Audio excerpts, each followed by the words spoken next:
दुर्जन सबाबत। मतलब सगाई टूटने के बाद भी इसका चांदनी के साथ कोई ना कोई रिश्ता जरूर रहा होगा। 6 साल पहले टूटी थी सगाई। सगाई टूटी पर रिश्ता नहीं। सगाई के 1 साल में रिश्ता और मजबूत हुआ। दुर्जन सबाबत अतीत की परछाई बनकर चांदनी का पीछा करता रहा, जो कभी छूटता नहीं। पर ऐसा कैसे हो सको है साहब? ऐसा ही हुआ है रमन। बस अब हमें यह पता लगाना है कि चांदनी जो दूसरा नंबर इस्तेमाल कर रही थी, वो नंबर दुर्जन सबाबत के नाम पर रजिस्टर्ड क्यों है। साहब, जितना मन ने पता है, सगाई टूटने के बाद चांदनी और दुर्जन कभी मिले ही ना। सगाई टूटी नहीं थी रमन, बल्कि तोड़ी गई थी। लेकिन तुम चांदनी और दुर्जन का रिश्ता नहीं तोड़ पाए। चांदनी जो दूसरा मोबाइल नंबर यूज कर रही थी, वो नंबर चांदनी और दुर्जन के रिश्ते का गवाह है। मैं झूठ क्यों बोलूंगा साहब? मेरे पास प्रियंका का यही नंबर है जिसपे हमारी बात होती थी, और दूसरे नंबर के बारे में तो मेरे को मालूम भी नहीं है। हाय शकुन साहब।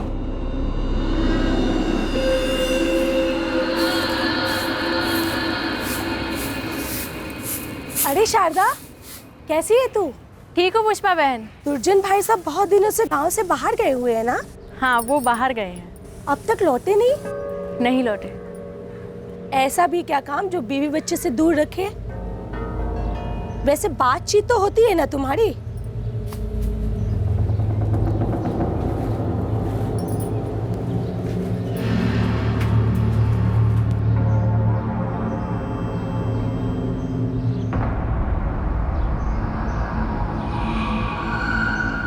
साहब, दुर्जन एक लंबे समय से गांव वापस नहीं आया है। उसका मोबाइल नंबर निकाला है मैंने यहीं एक मोबाइल शॉप से।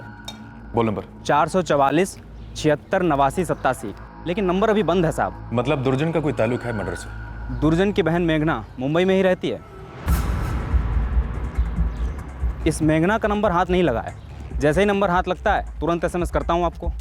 सर, दुर्जन 1 अरसे से अपने घर कविपुर मध्य प्रदेश नहीं लौटा। फोन स्विच ऑफ रखा है और रिकॉर्ड बताते हैं कि चांदनी और दुर्जन के बीच लगभग हर रोज बात होती है। सगाई टूटने के बाद या तो ये तार फिर से जुड़े या फिर कभी टूटे ही नहीं थे। और सर, चांदनी के मर्डर के दिन दुर्जन के फोन का लोकेशन ये रहा। 12 जून को दुर्जन के फोन का लोकेशन भांडुप, जहां से हमें चांदनी की लाश मिली। और सर, चांदनी का अपना नंबर, दुर्जन का नंबर और दुर्जन के नाम पर लिया गया चांदनी का दूसरा नंबर। तीनों नंबर की लोकेशन 12 जून को भांडुप है और तीनों एक ही समय भांडुप में स्विच ऑफ किया गया। भोसले, ये दुर्जन सबाबत 100% इसमें इन्वॉल्व है और मुझे लगता है कहीं भाग निकला है। और सर, चांदनी का दूसरा नंबर जो दुर्जन के नाम पर है, उसका एड्रेस मिला है फिर से भांडुप। Sir, move.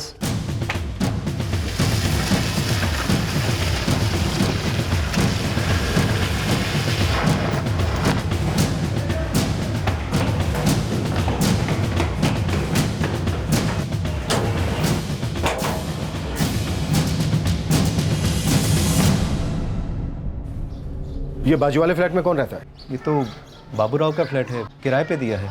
कोई मेघना सबावत रहती है। और ये बाबूराव कहाँ रहते हैं? पनवेल में।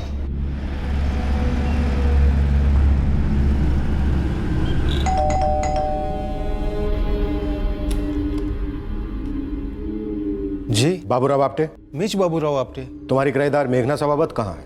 वो मेरे भांडुप वाले फ्लैट में होगी। क्या हुआ साहब, कुछ लफड़ा हुआ क्या? ये मेघना सबाबत कब से रह रही थी आपके फ्लैट में? इस दिवाली को 5 साल पूरे होंगे साहब। साहब, ये रेंट एग्रीमेंट पर मेघना सबावत का फोन नंबर मिला। मेघना सबाबत को फोन मत करना भोसले, रिकॉर्ड से करवाओ। करेक्ट मौका देख के सीधा उठा लेंगे। जी सर। दुर्जन का कोई पता नहीं था, लेकिन पुलिस को दुर्जन की बहन मेघना के बारे में जानकारी मिल गई थी। पुलिस अब बहुत ही खुफिया तौर से चुपचाप अपना काम करने में लग गई। किसी भी तरह की भूल चूक की गुंजाइश नहीं थी जिससे दुर्जन आगाह हो पाता। पुलिस को अब दुर्जन के खिलाफ कोई ठोस सबूत चाहिए था। सर, ये मेघना सबावत की किसी नरेश द्विवेदी से बात होती रही है हर रोज। तो फिर नरेश द्विवेदी से बात करते हैं आमने सामने। नरेश के थ्रू हम मेघना तक पहुंचेंगे और मेघना हमें पहुंचाएगी दुर्जन तक। नरेश द्विवेदी तुम हो? हाँ जी सर। मेघना सबावत को जानते हो? हाँ जानता हूँ, अच्छी तरह से। क्या बात है सर? मेघना को कैसे जानते हो? दोस्त है मेरी। कैसी दोस्त? कैसी दोस्त? साहब दोस्त है साहब, अच्छी, मतलब हमारा रिश्ता है। सर प्लीज अब तो बता दीजिए क्या हुआ है? मर्डर हुआ है और हमें शक है कि मेघना का भाई दुर्जन इसमें इन्वॉल्व है। इसलिए तू अभी मेघना को फोन लगा। बाकी क्या करना है हम बताएंगे।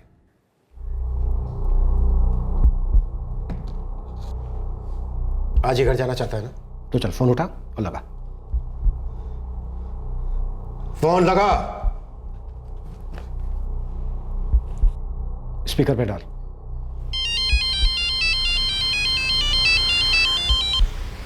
हाँ नरेश। हाँ नरेश, क्या मेघना कहाँ हो तुम? एक फोन नहीं, मैसेज तक नहीं किया। अभी थोड़ा परेशान हूँ, बाद में बात करूँ, ठीक है? नहीं ठीक नहीं है मेघना, मैं तुम्हारे घर गया था, घर में ताला लगा हुआ था। कहाँ हो तुम इस वक्त? स्टेशन जा रही हूँ। क्यों, क्या हुआ? अरे कुछ तो बताओ। क्या बताऊँ, मेरा भाई दुर्जन बहुत बुरा फंस गया है, उसके हाथों मर्डर हो गया। क्या? इसीलिए मैं इतने दिनों से घर नहीं गई। मेघना तुम क्यों फंस रही हो इस सब में? नरेश, दुर्जन मेरा भाई है। अच्छा तो ये बताओ कि दुर्जन अभी कहाँ है? आज पंजाब मेल से आने वाला है, इसीलिए दादर स्टेशन जा रही है उसे लेने। फिर वहीं पे तय करेंगे कि क्या करना है और कैसे करना है। ट्रेन कितने बजे की है? 7 बजे आएगी।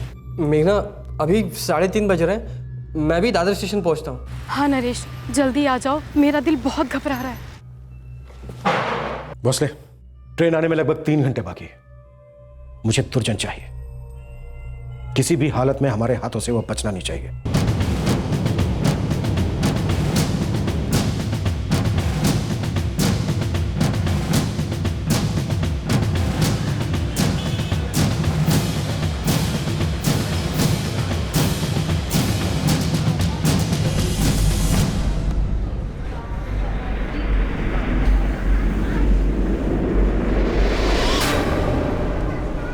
नरेश, तुम मेघना को कांटेक्ट करोगे और जैसे ही दुर्जन सिंह आता है तुम हमें सिग्नल दोगे।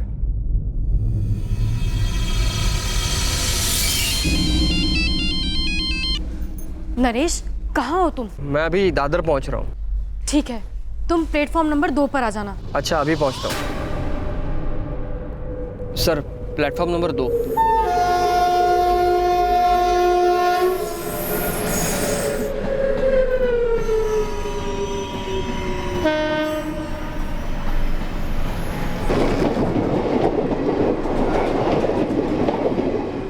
दुर्जन की बोगी कौन सी है?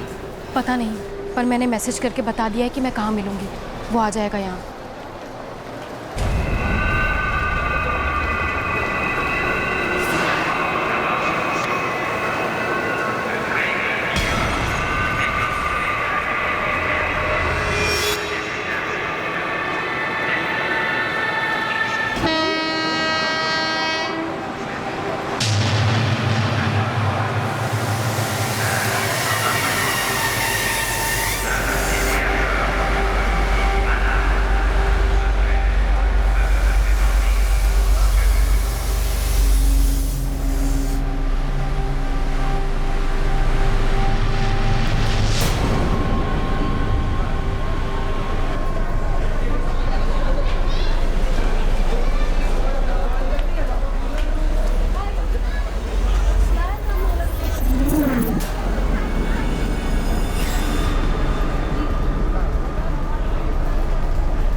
ये कौन है? ये दोस्त है मेरा, नरेश।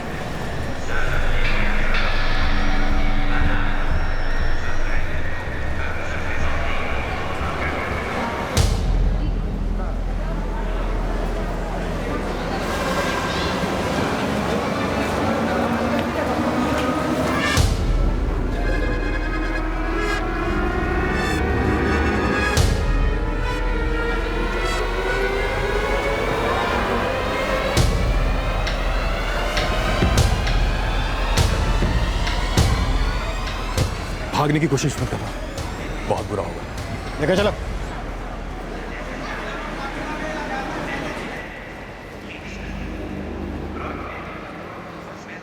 दुर्जन सबावत फाइनली पुलिस कस्टडी में आ गया था। राज के बादल हटने लगे थे। चांदनी उर्फ प्रियंका के अतीत का साया आखिरकार रोशनी में आ ही गया। अब खुलासा होने जा रहा था सबसे बड़े राज का कि चांदनी और दुर्जन जुदा होने के बाद क्यों और कैसे मिले, और यह मिलन चांदनी का अंत क्यों बना। साहब, आप किस मर्डर की बात कर रहे हैं? मुझे कुछ समझ में नहीं आ रहा। हम चांदनी परमार और प्रियंका के मर्डर केस के बारे में बात कर रहे हैं, जो 6 साल पहले तुम्हारी भाभी बनने वाली थी और जिसे 12 जून को तुम्हारे भाई दुर्जन ने मार डाला। ये झूठ है साहब। हमने तुम्हारे और तुम्हारे दोस्त नरेश की फोन पर हुई बात सुनी। उसने हमारे सामने ही फोन किया था। दुर्जन 75% हकीकत हमें मालूम है। सबूत है हमारे पास कि तूने ही चांदनी का कत्ल किया। अब तू चाहे जितना रो ले, रेंग ले कि नहीं साहब मैंने कुछ नहीं किया, मैं मासूम हूं, तो फिर बिजली का शौक ही तेरा रोना बंद करेगा। सगाई टूटने के बाद तू चांदनी की जिंदगी में वापस दोबारा कैसे आया? तेरी तो शादी हो गई थी, बच्चा भी हो गया था। सर ये सच है कि मेरी शादी हो गई थी और बच्चा भी हो गया था। सब कुछ पीछे छूट गया था सर, मगर मैं चांदनी को भूल नहीं पाया था। पूरे 1 साल थी वो हमारे साथ। माई और बाबूजी को बहुत पसंद थी। हमें तो प्यार ही हो गया था साहब। हमारे माँ बाप ने हमारा रिश्ता तय किया था और हम दोनों भी एक दूसरे से बहुत प्यार करने लगे। जब सगाई टूटी तो मेरा दिल टूट गया साहब, बहुत बुरी तरह। मुझे अपना हाल तो मालूम था पर चांदनी का नहीं। फिर 3 साल पहले मैं और मेरे परिवार वाले ललितपुर गए थे हमारे कमलेश मामा की बेटी की शादी में।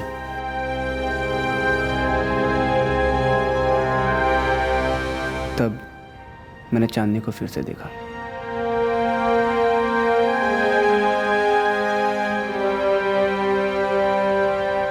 चांदनी,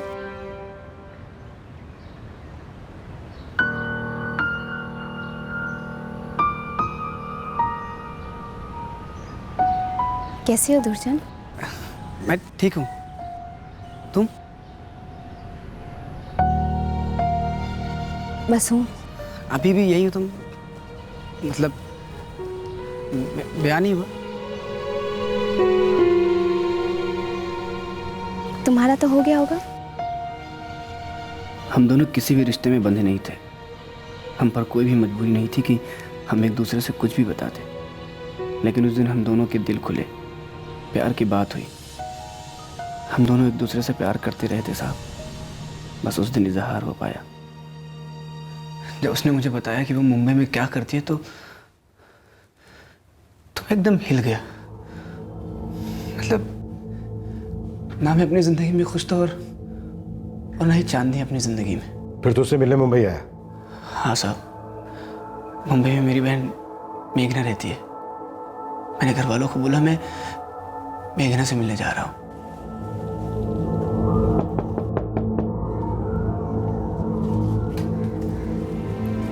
जब हम ललितपुर में मिले थे तो हमने एक दूसरे का नंबर लिया था।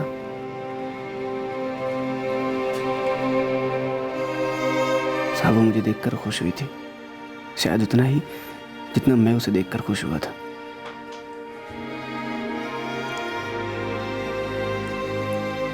अच्छा लगा तुम आए।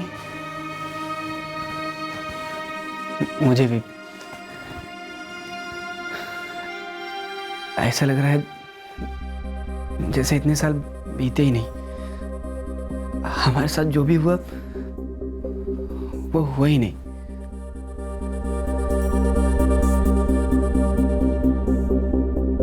वो मेरी शादी के बारे में जानती थी, मैं उसकी मजबूरियां और हालात के बारे में जानता था। फिर भी हम एक दूसरे को चाहते थे, बहुत ज्यादा चाहते थे। हमने ये मान लिया कि तकदीर ने हमें दोबारा मिलाया है। हमने ये मान लिया कि अब हम तकदीर की और सिर्फ तकदीर की सुनेंगे। मर्डर तकदीर से नहीं होता दुर्जन। तूने बेवक्त चांदनी की जिंदगी खत्म कर दी और उस होने वाले बच्चे की भी। तू चांदनी की जिंदगी में वापस लौट तो आया था दुर्जन, पर तुझे अपनी जिंदगी में वो इज्जत, वो हैसियत नहीं दे पा रहा था जो चांदनी तुझसे चाहती थी। तूने चांदनी का सिर्फ जिस्म कबूला था, उसकी असलियत नहीं। तू इस रिश्ते को कोई नाम नहीं देना चाहता था क्योंकि चांदनी का काम तुझसे हजम नहीं हो रहा था। ऐसा नहीं है साहब।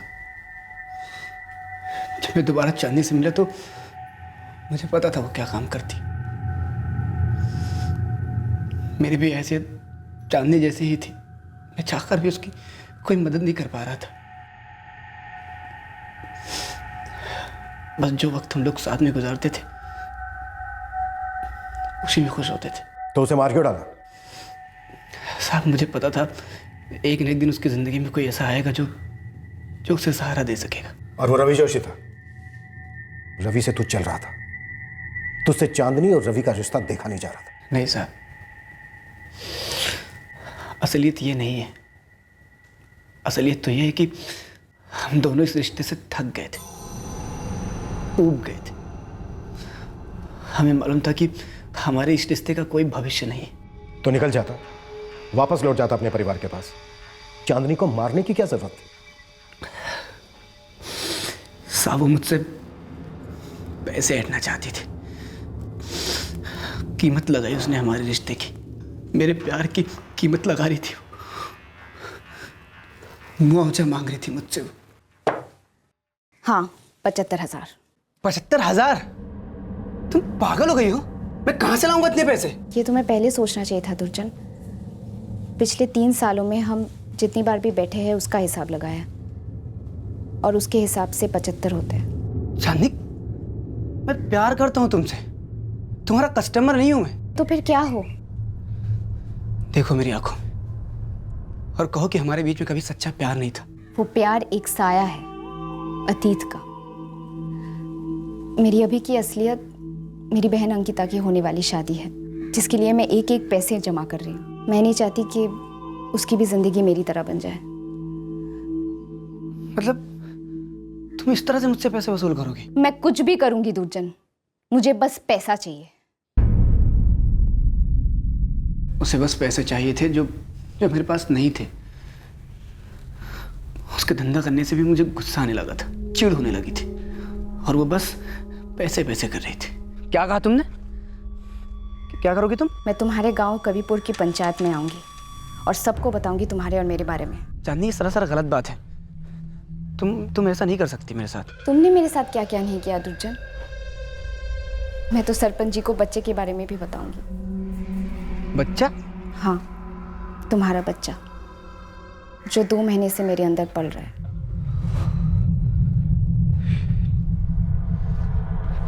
हेलो चांदनी, मेरी बात सुनो। मैं पहली ट्रेन पकड़ के मुंबई आता हूँ और हम मिलके बात करते हैं।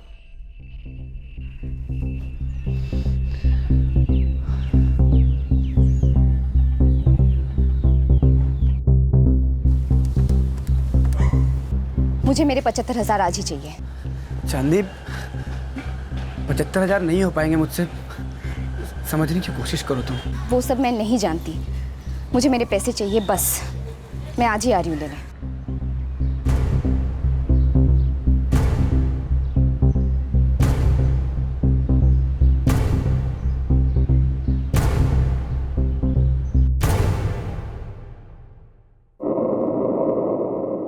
उस दिन मेघना शहर के बाहर गई थी और मैं मेघना के घर पे बिल्कुल अकेला था।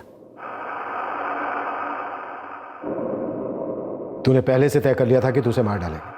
हाँ साहब, लेकिन मैं उसे मारना नहीं चाहता था। पर पता नहीं, मुझे समझ नहीं आ रहा था मैं क्या करूं। मुझे कुछ सूझा नहीं। कत्ल किसी बात का हल होता है कभी? जानता हूं साहब, इसलिए मैंने एक आखिरी कोशिश की प्यार जिंदा करने की, ताकि कत्ल करने का मेरा इरादा बदल जाए। और मैं उसके नजदीक गया। काफी देर तक हमने प्यार किया साहब। मुझे लगा कि किसी भी तरह मैं उसे मना लूंगा और कहूंगा कि मेरे पास पैसे नहीं है, नहीं दे सकता मैं पैसे। पैसे दे दो दुर्जन, मैं लेट हो रही हूँ। चांदनी, देखो दुर्जन, पेट का बच्चा मैं तुम पर नहीं थोपने वाली, पर अभी मुझे पैसे दे दो। उसके बाद जब तुम्हारा दिल करे मेरे पास आ जाओ, मेरा इस्तेमाल करो। मैं रोकूंगी नहीं तुम्हें, पर मुझे पैसे पूरे चाहिए। पैसा सब कुछ होता है दुर्जन, जो मुझे अंकिता की शादी के लिए चाहिए। दे दो मुझे पैसे, मुझे जाना है। अरे है ही नहीं तो कहाँ से दूंगा तुमको पैसे? तो मुझे यहाँ क्यों बुलाया? दुर्जन तुम समझते क्यों नहीं? तुमने मेरा 75,000 का इस्तेमाल किया है। किसी भी दूसरे कस्टमर की तरह हमारा और कोई रिश्ता नहीं है। दे दो मेरे पैसे। दुर्जन हक के पैसे है वो मेरे।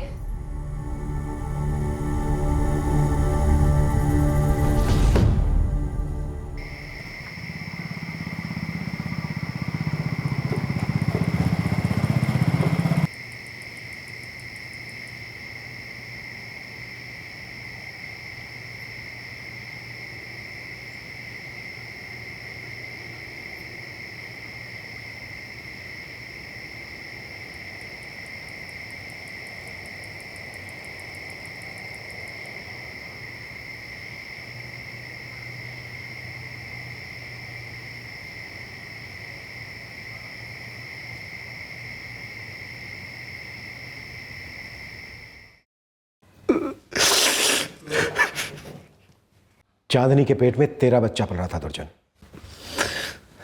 जानता हूँ साहब। दलितपुर में रमन परमार के घर एक बच्ची है, 2 साल की।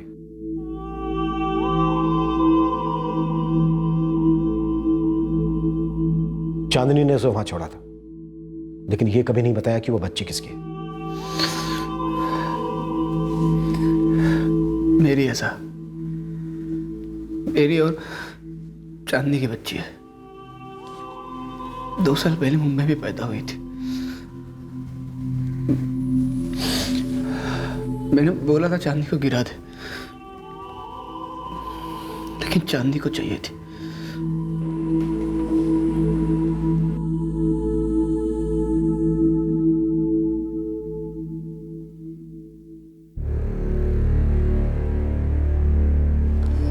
तुम्हारे घर में जो बच्ची है वो चांदनी की ही है, और दुर्जन सबाबत उसका बाप है। अब तुम लोग जब भी चाहो अपने गांव जा सकते हो।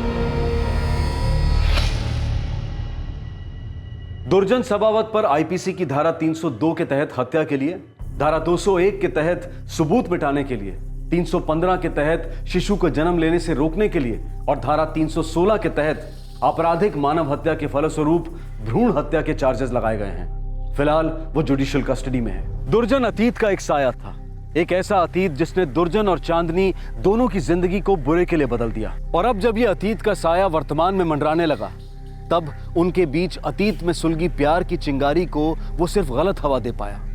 प्यार तो दूर की बात है, ये दोनों एक दूसरे से ऊब गए। इस साये ने चांदनी को अपने फायदे का एक मौका दिखाया और दुर्जन को भ्रमित किया कि ये रिश्ता उसे स्त्री सुख दे सकता है बिना शादी के बंधन के। कभी कभी अतीत का कोई भविष्य नहीं होता।